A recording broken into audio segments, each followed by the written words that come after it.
Olá, sejam bem-vindos ao Machadadas Filosóficas. Eu sou Carlos Machado Júnior. É um grande prazer ter você nesse episódio para juntos desbravarmos novos caminhos, novas ideias e nos inspirar com grandes histórias da filosofia.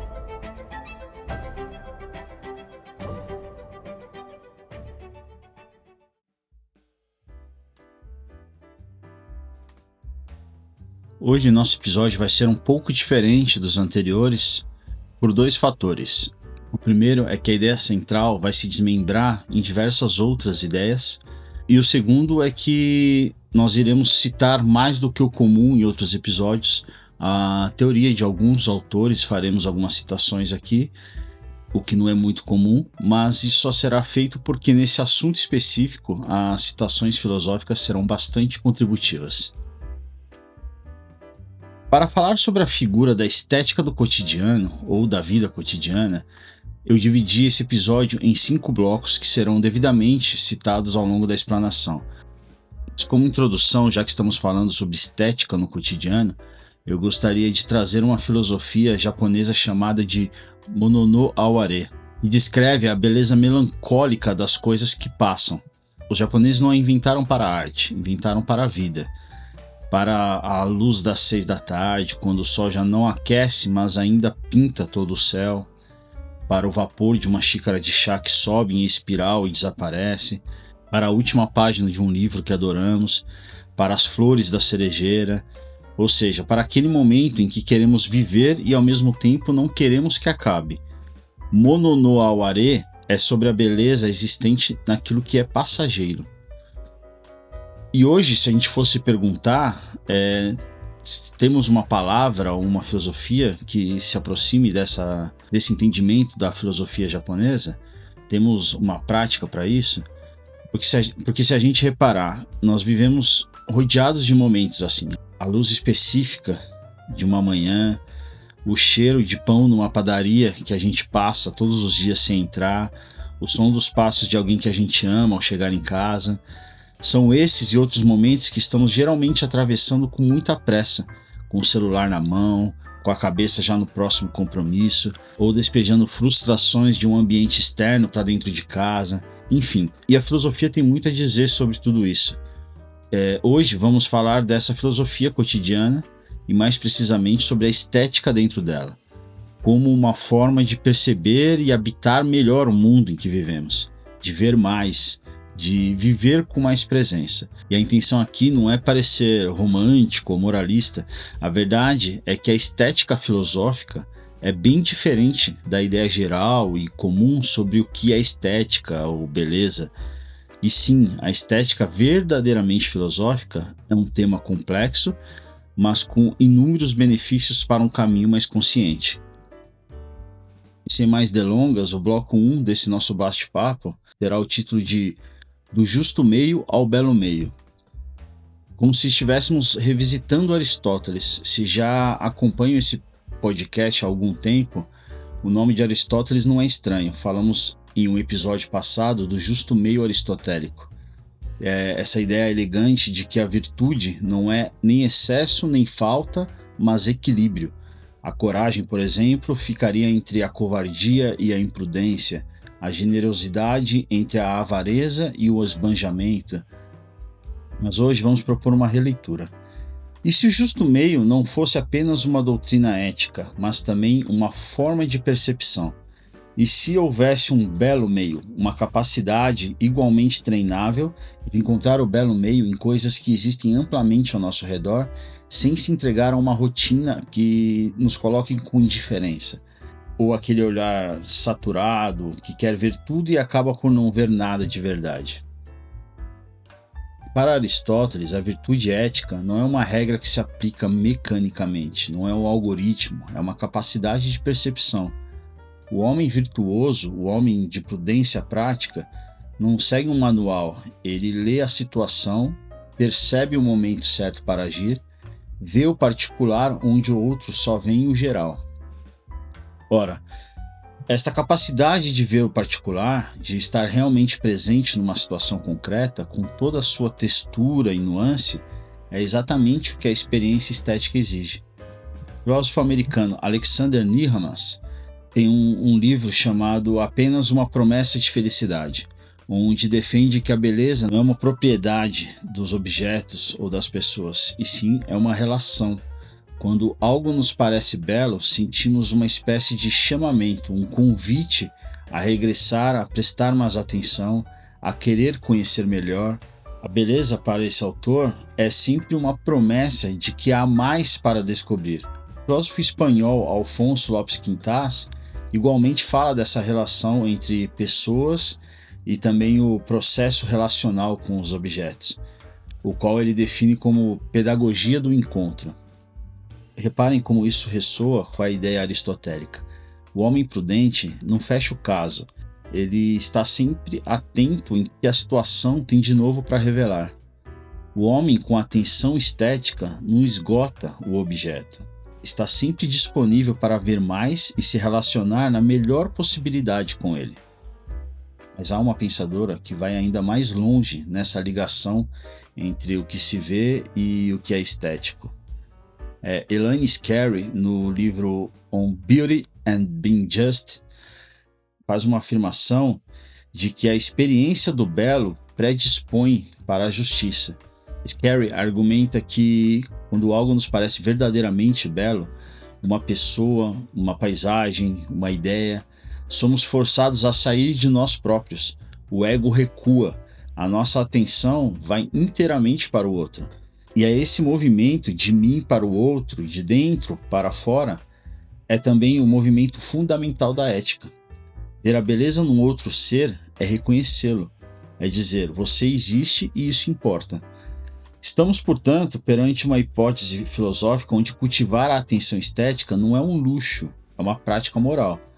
Talvez a virtude aristotélica não seja apenas saber agir bem, seja também saber olhar bem. E quem sabe ver, descobre beleza em lugares onde para muitos passa despercebida. Para o bloco 2, o título será A Filosofia vai à Cozinha. Até agora estivemos em território relativamente abstrato, com grandes nomes e alguns argumentos, mas nesse momento a filosofia vai até a cozinha, literalmente. Quero que pensem num objeto, qualquer objeto da sua casa, algo completamente banal, uma colher, um prato ou xícara que você gosta, ou ainda com um pequeno lascado que você continua a usar sem saber bem o porquê, ou um casaco pendurado sempre no mesmo lugar, uma janela pelo qual você sempre passa e dá uma olhada. O filósofo francês Gaston Bachelard dedicou a vida a pensar exatamente esses objetos. No livro A Poética do Espaço, Bachelard faz algo que a filosofia acadêmica raramente ousa fazer. Ele escreve sobre gavetas, armários, ninhos, cantos, e não escreve de forma metafórica. Ele escrevia como realidades filosóficas plenas. Como exemplo, algumas gavetas, diz Bachelard, não é apenas um espaço de arrumação. Pode funcionar também como um espaço de segredo. Guardar algo numa gaveta pode estar criando uma intimidade, dar a esse objeto uma vida interior. E quando a abrimos, há sempre um momento de reconhecimento, quase como reencontrar uma parte de nós mesmos que escolhemos manter esquecido por um tempo. É filosofia da casa, do dia a dia. E há também o filósofo americano John Dewey, que no seu livro Arte como Experiência, diz que a experiência estética não pertence somente aos museus, pertence a qualquer momento em que estamos completamente presentes e encontramos sentidos no que fazemos, até mesmo em um objeto da cozinha. Para ele, um marceneiro que lixa uma peça de madeira até ficar perfeita, isso é estético. Arrumar o quarto com zelo e cuidado, isso é estético. Um cozinheiro que prova o caldo 3 vezes até acertar no sal, isso é estético. Não porque seja um arte com A maiúsculo, mas porque há nesse processo aquilo que o autor chamava de qualidade de completude, a sensação de que o ato e o sentido se encontram. E para encerrar esse bloco, a filósofa japonesa Yuriko Saito, no seu livro Everyday Aesthetics, foi um pouco mais direta. Para ela, o cuidado que dedicamos às tarefas cotidianas como limpar, arrumar, reparar, escolher, não são apenas funcionais, são práticas estéticas e morais. Para ela, tratar bem as coisas é uma forma de tratar bem o mundo. A filosofia não precisa de sair da cozinha para encontrar o sublime. O sublime pode estar na louça comumente utilizada e o que ela representa na sua história e na sua identidade. No bloco 3 temos a beleza como prática consciente. Bom, já temos a teoria, a beleza cotidiana existe, tem peso filosófico, está ligado à ética, mas como praticá-la? Como se passa do saber para o ver? Aqui entra uma ideia e também uma filosofia francesa, e desculpem o meu francês, que é chamada de flânir. Popularizado por Baudelaire no século XIX, nas ruas de Paris, o flânir é o observador urbano, aquele que caminha sem destino, sem pressa, sem agenda, que deixa os olhos vaguear, que entra numa rua porque a luz era interessante, que para diante de uma vitrine porque viu algo que lhe chamou a atenção, ainda que não queira comprar nada, que houve uma conversa de passagem, uma ideia e fica com aquilo na cabeça. Esse observador urbano pode parecer um ocioso. Na verdade, é uma pessoa voltada para a estética do cotidiano em ação. Porque o que esse observador que transita pratica precisamente aquilo que nos falta: a atenção sem objetivo, a disponibilidade para ser surpreendida, a recusa em reduzir o mundo a uma função, ou ainda um entorpecimento dos celulares em nossas mãos. Simone Weil foi ainda mais fundo. Para ela, a atenção genuína, a capacidade de estar completamente presente para outro, sem projetar, sem interpretar, sem vontade, era a forma mais elevada de amor. Escreveu ela: a atenção é a forma mais rara e pura de generosidade. Reparem na radicalidade dessa ideia. Não é a ação que nos torna generosos, é o olhar. Dar atenção a alguém ou a algo já é em si um ato de amor. O grupo musical Titãs tem uma música que diz: a televisão me deixou burro, muito burro demais. Mas posso afirmar que não foi só a televisão, e a culpa também não é da televisão. Como é raro sairmos de um estado inerte de apenas receber o que a televisão está transmitindo e passamos a receber não somente essa história, mas também o cenário, a luz, o gestual dos atores, as mensagens subliminares, os figurantes atrás da cena, a ambientação. Quantas vezes paramos para verificar se aquilo realmente traz uma beleza filosófica embutida? Ou além dessa percepção, quantas vezes paramos para verificar se aquilo que realmente estamos consumindo tem uma beleza filosófica embutida?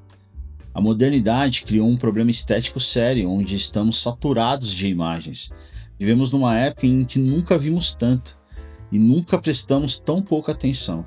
O feed infinito de uma rede social não treina o nosso olhar. Apenas nos coloca na direção de querer dar uma errônea beleza, uma falsa perfeição baseada numa moda marqueteira. Pelo natural, por exemplo, se perdeu o interesse. A ideia de Baudelaire não tem um feed de rolagem, ela tem uma rua e isso transforma a cidade numa galeria sem teto. Cada um de nós pode aprender a ser esse transeunte da própria vida. Não é preciso ir para Paris, é preciso sair de casa sem celular uma vez por semana, é preciso comer sem tela, é preciso parar no meio de uma caminhada e perguntar: o que é que eu estou realmente observando? A beleza cotidiana só é encontrada quando é praticada. O bloco 4 traz o conceito da beleza como ato moral. Quando ver também é cuidar. Temos falado da beleza como experiência pessoal, como prazer estético, como desenvolvimento individual, mas podemos falar ainda da estética sob o olhar da dimensão ética. Iris Murdoch, filósofa e romancista britânica, escreveu que a moral não começa na ação, começa no olhar. No livro A Soberania do Bem, Murdoch argumenta que o grande obstáculo à vida moral não é a fraqueza de vontade, mas uma visão distorcida. Vemos o mundo através de um filtro de ego, de ansiedade, de desejo. Projetamos sobre os outros o que queremos ver, não o que está lá. E as nossas ações seguem essa visão distorcida, quase sempre nos gerando angústia, decepção ou lamento. Tudo isso produzidos com base em nossa visão e não no outro. A solução para Murdoch é aprender a ver com atenção desinteressada, ver a realidade como ela é, não como gostaríamos que fosse. E essa capacidade, que ela chama de atenção justa, é cultivada em grande parte pela experiência estética. Quando contemplamos verdadeiramente uma obra de arte, um pôr do sol ou alguém que amamos, há um momento em que o ego recua, em que paramos de pensar em nós mesmos, em nossas projeções ou ainda em uma necessidade de controle. E assim simplesmente vemos. Esse momento, diz Murdoch, é uma escola moral, porque esse mesmo movimento de mim para o outro, de dentro para fora, é exatamente o que a ética exige. Richard Sennett aprofunda isso em seu livro The Craftsman.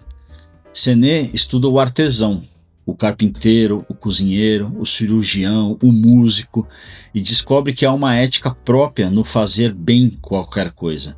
O artesão que cuida do seu material não o trata como meio para um fim. Estabelece com ele uma relação de atenção, de respeito, de diálogo. A madeira resiste. O artesão aprende com essa resistência. A sopa não ficou boa, o cozinheiro recomeça sem frustração, despejando mais atenção e interesse. Essa ética do cuidado, aplicável ao cozinhar, ao jardinar, ao reparar, ao construir, ao se relacionar, é simultaneamente estética e moral. Não se pode fazer bem algo sem prestar verdadeira atenção. E prestar verdadeira atenção já é uma forma de respeito. Importante salientar que a atenção estética não exige abundância material, exige disponibilidade interior. E por isso, pode ser paradoxalmente mais acessível do que parece. Se configuraria ainda como uma forma de resistência e dignidade. Viktor Frankl, que escreveu o best-seller Em Busca do Sentido e que foi sobrevivente dos campos de concentração na Alemanha, descreveu como os prisioneiros encontravam momentos de beleza transcendente, um pôr do sol visto pela janela do barracão, numa melodia cantarolada em voz baixa por alguém, e isso precisamente porque nada mais lhes podiam tirar. A capacidade de ser tocado pelo belo ali naquele local era o último reduto de humanidade que restava a eles. E eu não quero aqui romantizar o sofrimento, estou dizendo que a atenção estética é mais resistente do que julgamos e mais necessária também. Antes de queremos fazer o bem ou ser melhor, temos que ver e perceber o bem que existe. A estética do cotidiano é, nesse sentido, uma escola moral silenciosa. Para finalizarmos, o bloco 5 intitulado como A Estética como Caminho de Autoconhecimento. O tema da estética, como qualquer tema da filosofia, tem o poder de nos transformar em pessoas que se conhecem melhor. O escritor francês Proust, em seu trabalho, conseguiu transmitir em algumas cenas que a nossa identidade não está guardada na memória consciente, nos arquivos organizados da razão. Está guardada no corpo, nos sentidos, nos cheiros e sabores, em texturas que acumulamos ao longo da vida. E quando o momento presente ressoa como um desses arquivos sensoriais, acontece qualquer coisa que a filosofia dificilmente consegue capturar em conceitos. Acontece reconhecimento de si próprio. A filósofa americana Martha Nussbaum defende durante toda a sua carreira que as emoções não são ruídos irracionais, são formas de conhecimento. Quando algo nos comove esteticamente, isso não é fraqueza, é informação. É o mundo mostrando algo sobre quem somos e o que valorizamos. E Fernando Pessoa, que nessa obra assinava como Alberto Caeiro, chegou a um caminho de uma extrema simplicidade, afirmando que não tenho filosofia, tenho sentidos. Com isso, Fernando Pessoa recusou-se a pensar sobre as flores, preferiu vê-las, sem metáforas, sem simbolismo, sem filosofia. Apenas há uma flor aqui, estou vendo ela e isso basta. Há uma diferença produtiva entre Fernando Pessoa e Nussbaum. Um diz, abandona o pensamento e sente. A outra diz, as emoções já são pensamento. Talvez o caminho seja o inverso do que imaginamos. Não usar a filosofia para elevar os sentidos, mas usar os sentidos para aprofundar na filosofia. Claro que o uso consciente dos sentidos. Prestar atenção ao que nos comove ou nos incomoda e se perguntar o porquê disso. Isso é autoconhecimento estético. e é talvez uma das maneiras mais agradáveis de praticar o autoconhecimento.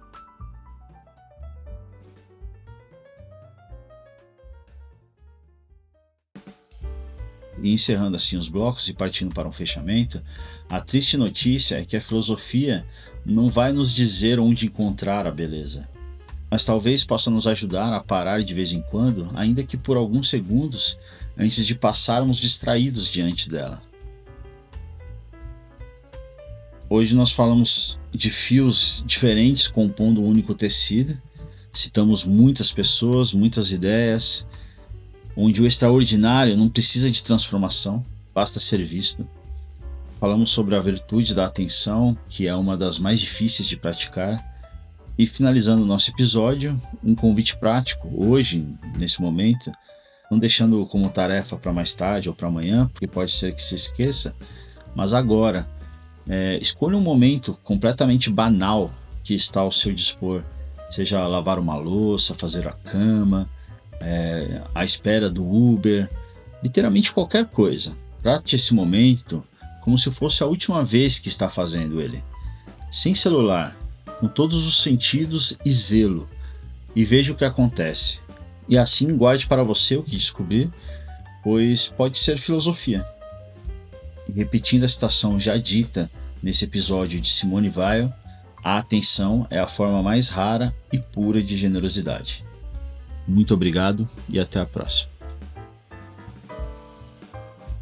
Terminamos aqui mais um episódio. Espero que tenham gostado e que retornem para os próximos. Machadadas Filosóficas é uma realização do Grupo Noético. Visite www.gruponoetico.com.br e conheça todos os projetos.